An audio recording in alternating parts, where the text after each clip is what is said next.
बच्चों, आज हम गद्य पाठ 5 जूलिया इसके बारे में जानकारी लेंगे।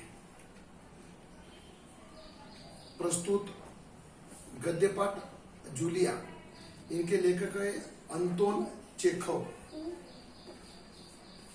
जब कोई लड़का हो, लड़की हो, इंसान दूसरे के घर काम करता है, समाज में जीवन बिताते समय उसने हिम्मत और मेहनत के साथ अपना जीवन जीना चाहिए,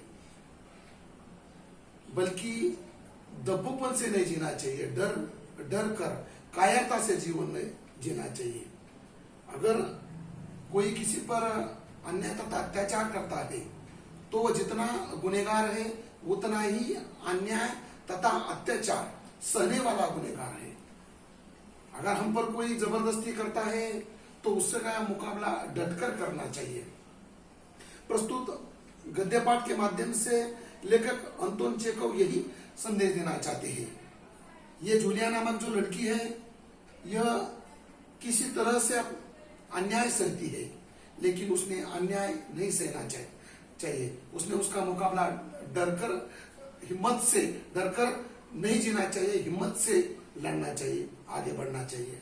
तो गद्य पाठ जूलिया।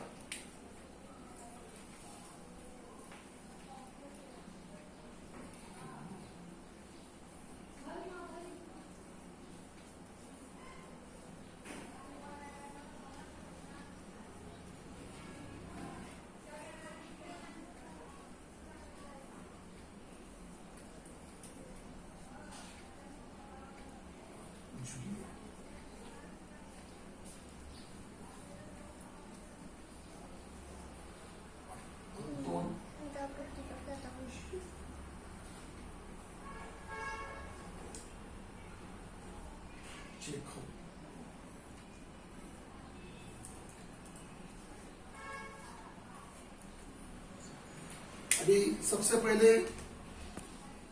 हम लेखक का परिचय देखते हैं।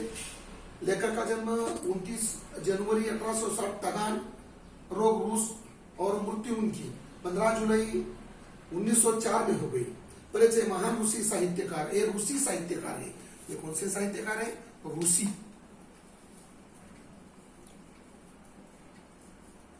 ये रूसी साहित्यकार है। महान रूसी साहित्यकार अंतोन चेखव प्रसिद्ध कथाकार और नाटककार थे। उनकी कहानियों में सामाजिक कुरीतियों का व्यंग्यात्मक चित्रण किया है। समाज में किस तरह से कुरीतियां चल रही है उस पर तीखा प्रहार किया है, उन्होंने करारा प्रहार किया है। अब प्रमुख कृतियां, ये ड्री स्टोरी द वाइफ, ये उनका उपन्यास है। उपन्यास जिसे मराठी में कादंबरी कहते हैं, अंग्रेजी में सुनेत कहते हैं। अन्ना ऑन नेक, a bad business, the bird market, old age, ग्रीशा आदि कहानी, युवानो, द चेरी आर्चर्ड आदि इनका नाटक है। अभी प्रस्तुत गद्य संबंधी यह एक एकांकी स्वरूप है। एकांकी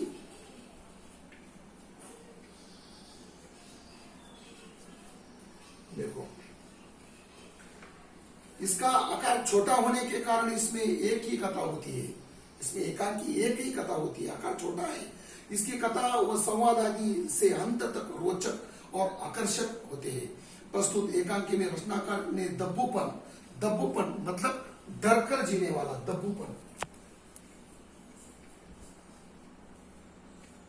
दब्बूपन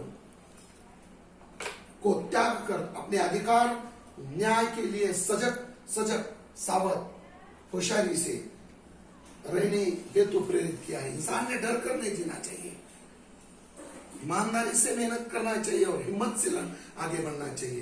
तो देखिए, जूलिया दबेश्वर में, आपने मुझे बुलाया था मालिक। ये जूलिया नाम की छोटी लड़की है, अपने मालिक से कहती है, मालिक आपने मुझे बुलाया था। गृह स्वामी, जिसके घर में वो काम करती है, उसे घर स्वामी, घर का मालिक, स्वामी घर के मालिक।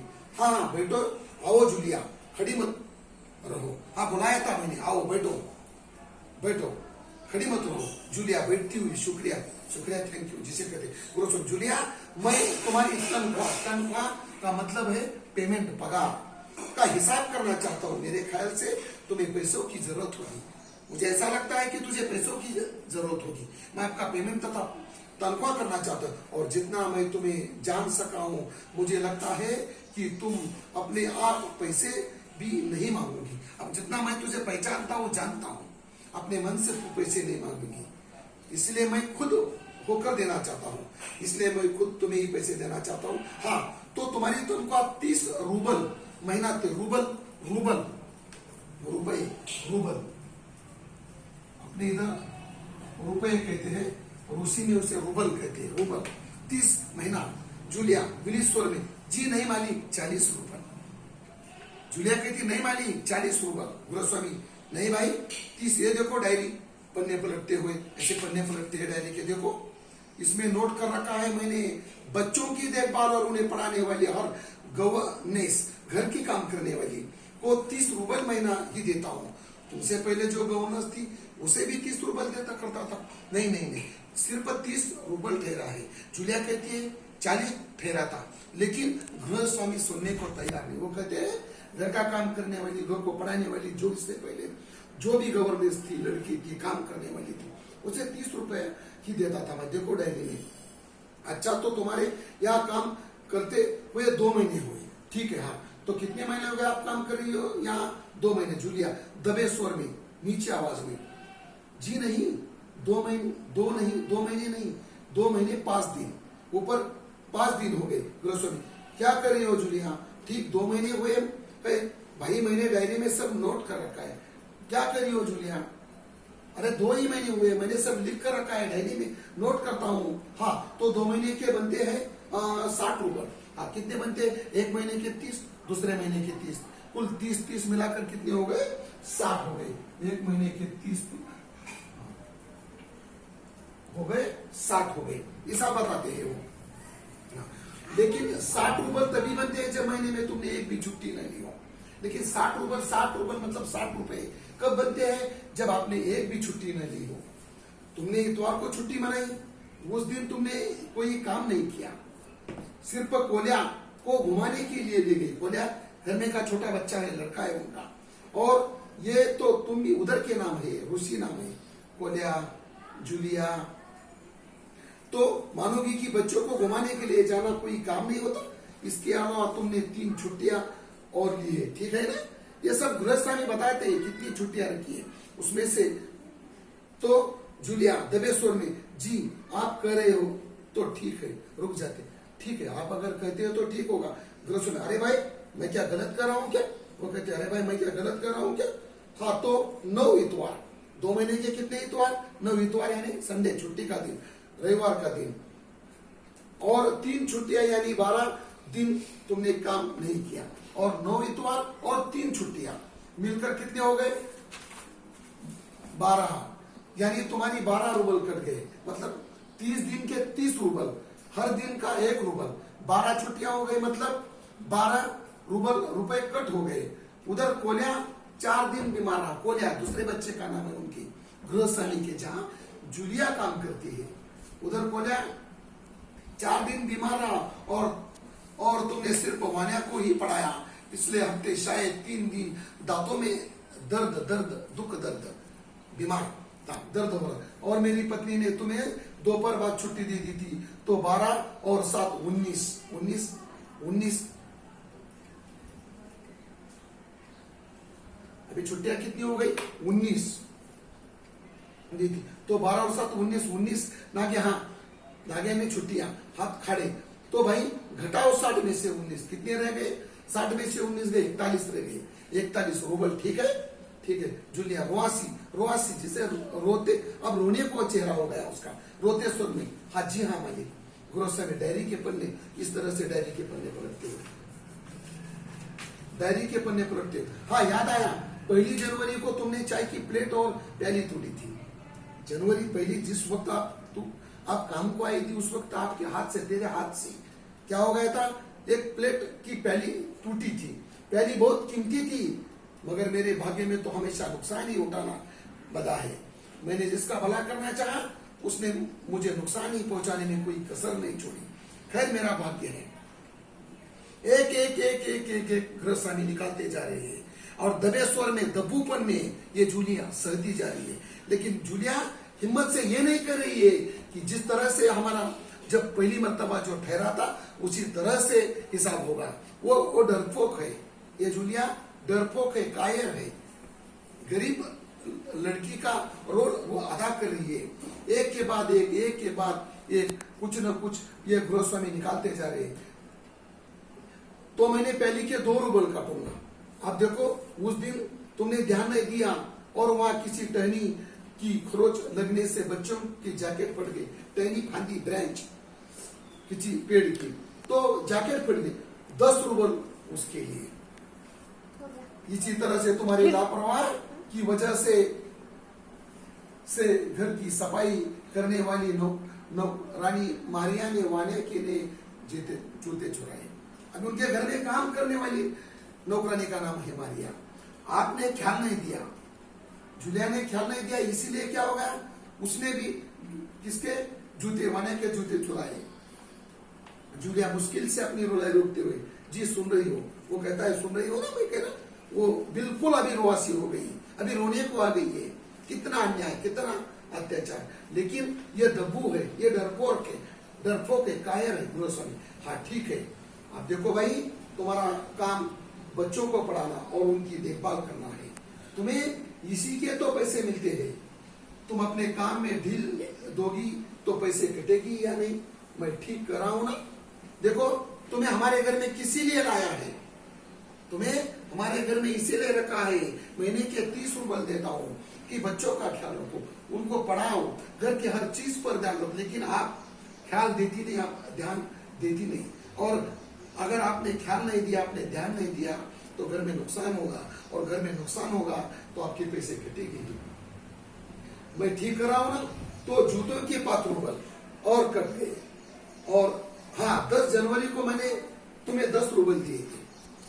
हाँ याद आया, 10 जनवरी को मैंने 10 रूबल दिए थे, 10 रूबल। जूलिया लगभग रोते हुए, जी नहीं, आपने कुछ नहीं, जी नहीं, आपने नहीं पैसे दिए थे।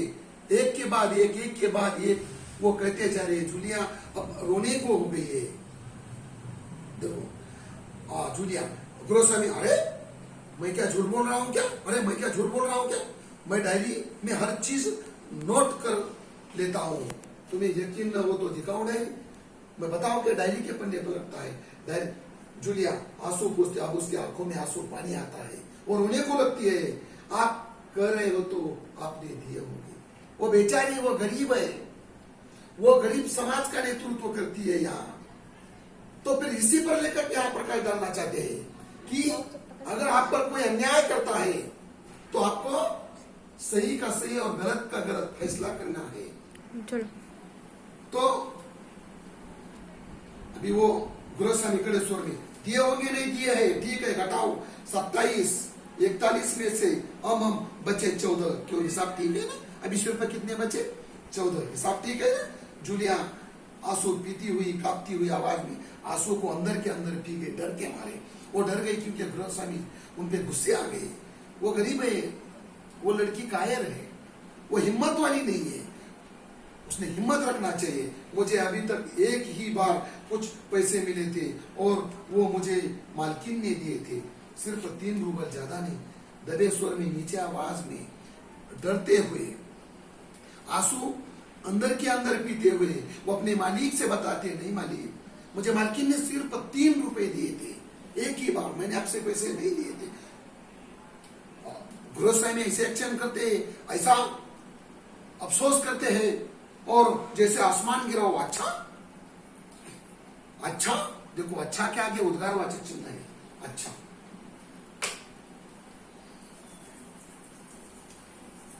अच्छा,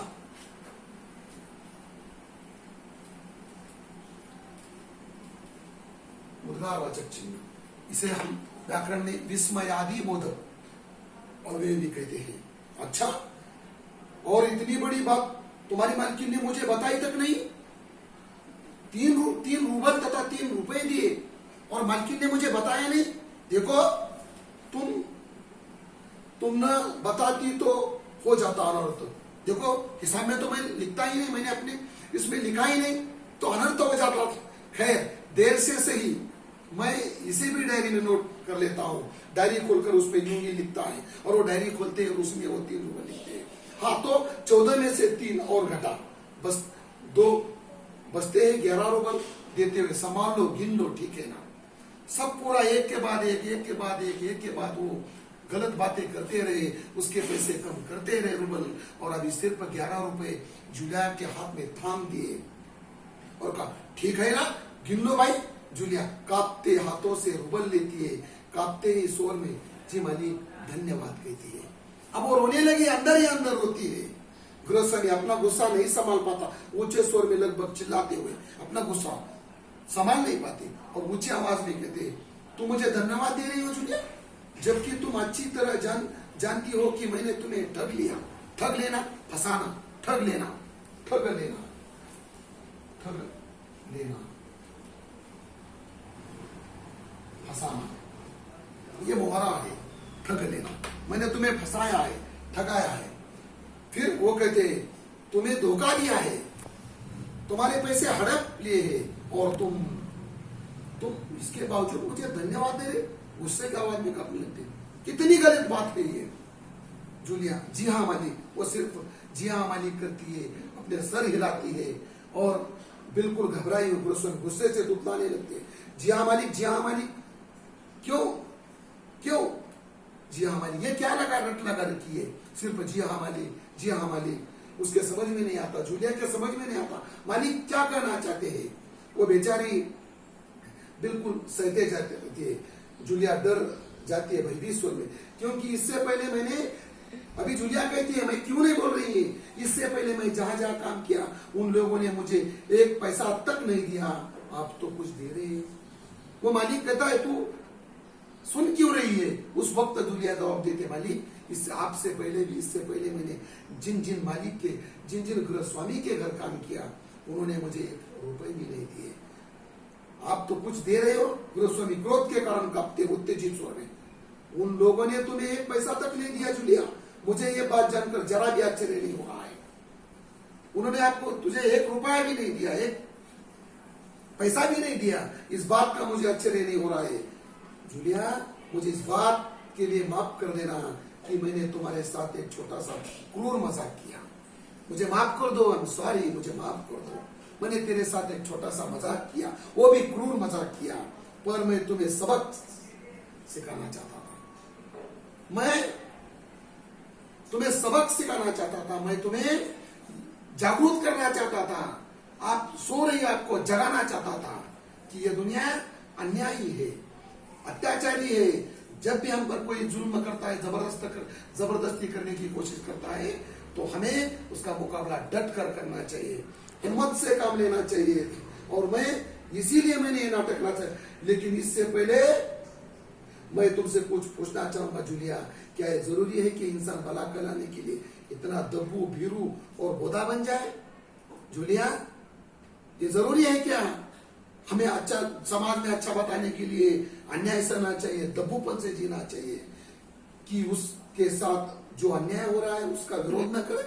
अगर हमारे हम पर कोई अन्याय करता है, हम पर कोई अत्याचार करता है, तो उसका डट कर मुकाबला करना चाहिए। समाज में कितनी महान स्त्रियां होकर भी कि जिन्होंने समाज का डट कर मुकाबला किया, बस खामोश रहे और सारी ज्यादतियां सर न जाए।